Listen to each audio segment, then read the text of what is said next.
Hey everyone, Ali here. So as we kind of approach the end of the year, we're getting a lot of questions about what do I need to do as I'm hiring new staff, as I'm moving into the next year. So I want to talk about just a couple of things. There's a lot to talk about here, but I'm going to talk about just a couple of very specific things.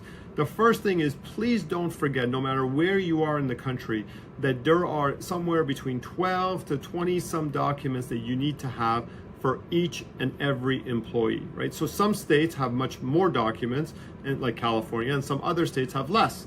But you still need to have all of these new hire documents, and you're not getting these from your payroll company. I mean, you're just not. No payroll company out there is going to give you all the required documents that you need, because they're not HR companies, even though they say they are. They're more just payroll companies. So they'll give you the federal documents. But so make sure you have all the required documents for every new hire that you make.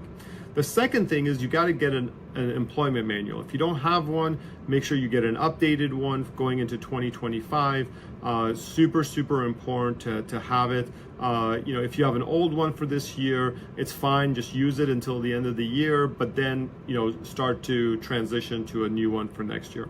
The final thing is that some of you are going to be hiring temporary employees, meaning you're going to hire some people for the rush towards the end of the year, but then you don't necessarily need them in January and February.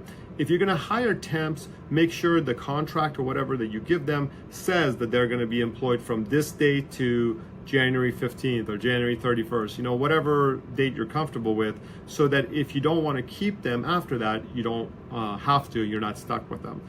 So there's a lot of other requirements that we recommend in terms of hiring properly to minimize chances of getting in trouble. But those are some basic ones that you can start off with. If you have any questions about this, give me a call or give HR for Health a call. They will take care of it. Thanks.